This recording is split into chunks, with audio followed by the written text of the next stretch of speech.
First of all, I'd like to send solidarity greetings from the London UC University College Union, London Region University College Union, and from my own branch at City and Islington College.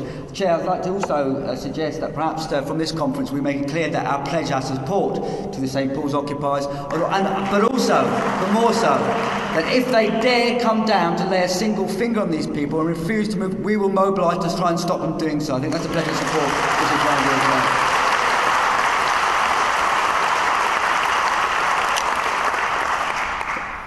Everybody, quite rightly, is talking about the 30th of November as being the biggest strike wave this country's seen since the 1926 general strike, and I think it's absolutely right to say that. However, what we don't want to be doing is in another 80 to 100 years' time, meeting halls like this, celebrating another glorious defeat for the British working class. That is something where we don't want to do. And I think today's convention, hopefully, will be about sharing ideas about how we can win. Because this one, we can win. We are faced with a government which is absolutely nasty. I mean, I know people saw today's news. They're not happy us chucking our pension and everything else. Now they're coming for our sick pay and our sickness benefits. They're talking about, I don't know, hear this Tory today. She said the problem is when workers get these sick notes from the doctor, they automatically assume they can take lots and lots of time off, and that's the problem. They're not really ill. This kind of nastiness, you know what's going on time and time again. So quite clearly that this government is a nasty government, but it's very weak. It is divided. It is infighting across the globe. You see the euro crisis in deep crisis. The governments don't know what to do. There's never been a better time for us inside the working class movement to get together, to organise debate and discuss how we can win. So I hope today will be very much about part of that. Their side's response is quite clear and quite easy. What their response is clearly to divide. And there's lots of ways they divide. The obvious one is the public versus private sector. I'm not going to rehearse these arguments, I know others will do so later on today. But the idea that somehow the real problem is us greedy, gold-plated pension public sector workers are doing that on the backs of the private sector workers is clearly a nonsense. We know that, and the average boardroom pension is £333,000, whereas a public sector worker is £5,000. When you look to only 15 years ago, there were 8 million private sector workers with pensions. Today, 2 million, and that's precisely what they want to do for us. This campaign is a campaign about about fair pensions for all, and not for any one section. That's what we should campaign about, and we should be defensive. But also, they divide us through racism. I don't know if you saw the horrible rag, I've got one here, the Daily Express. I don't often buy this pile of rubbish, but it's interesting to see how nasty they get when the 1.2 million young 16 to 25-year-olds unemployed, that's 1 in 5. What is their response? It's a national scandal. Who's to blame? Immigrants grab 12,000 jobs a month. And it goes on to talk about foreigners who have taken more than 12,000 new jobs a month, etc., etc. That is the kind of filth we need to defeat, and the kind of strike action which we will see, will have Muslims, will have Jews, will have men, gay women coming together, and there's nothing better to take on those arguments than that kind of action. So that's their main card they've got, is division. But of course, our strength is our unity, which we see in this hall and elsewhere. But of course, we need to do more than that. We need to find out how we can build creatively, as the way in which the last speaker talked about, the imagination and creativity to make sure the 30th. It's just, they talk about a protest, a demonstrative strike action. It's much more than that. It's the beginning, actually the second day of action of a mass movement to defeat them over the question of pensions and more widely over the question of austerity. So we need to discuss that. But also I think we need to start discussing how we escalate. The last time we struck was 5 months ago. We cannot wait another 5 months after November the 30th for another day of strike action. This will do serious damage to our side if they do that.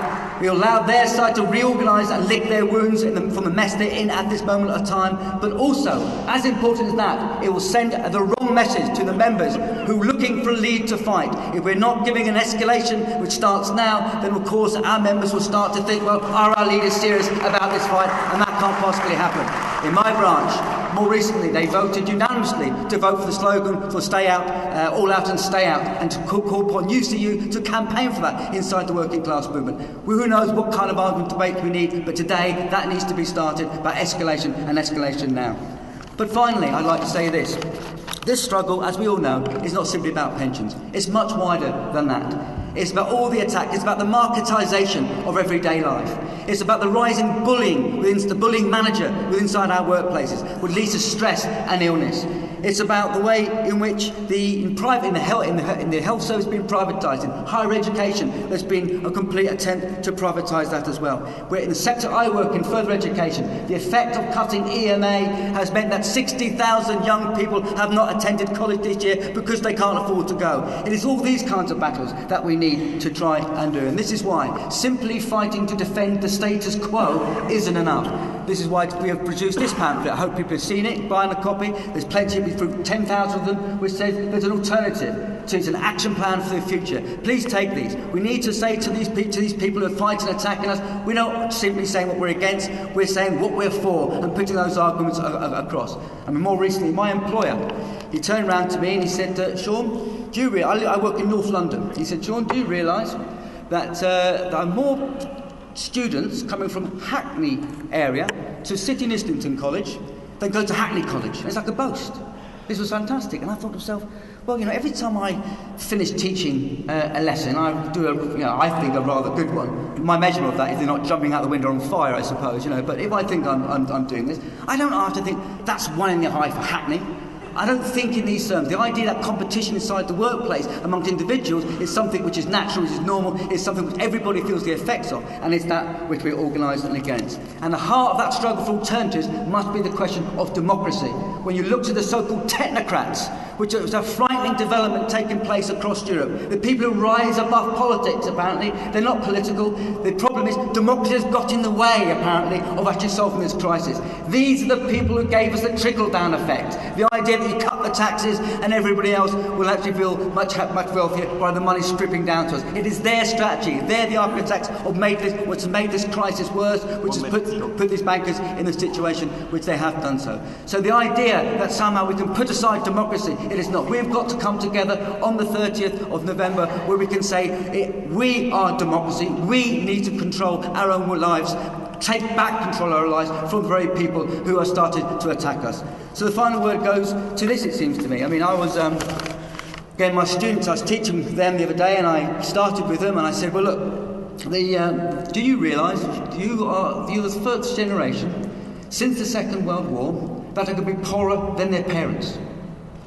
And they sat down after I completely demoralised. It was Monday morning after all. They were a bit demoralised by this. And they said, I said, well, why is that? I said, well, I'm trying to explain. I said, well, what's happened is from 1979 to the present day, they've managed to they redistribute wealth, taking it from the very poor and giving it to the rich by something called the trickle-down effect, which is you cut the taxes of the very rich people and it's meant to all trickle down to the rest of us. And that's how they've done. And they turned around to me and they looked at one kid stood there, stuck his hand up and said, and you fell for that? And now, some of us unfortunately probably did, and some of us didn't. The point being is we've got a younger generation which is radicalised. They realise the stupidity of what's going on. So November the 30th is about unity, it's about pensions, it's about austerity and the fight against that. But most of all, it's about us uniting together all our strengths, and that's how we can win. Hope you enjoyed today's conference.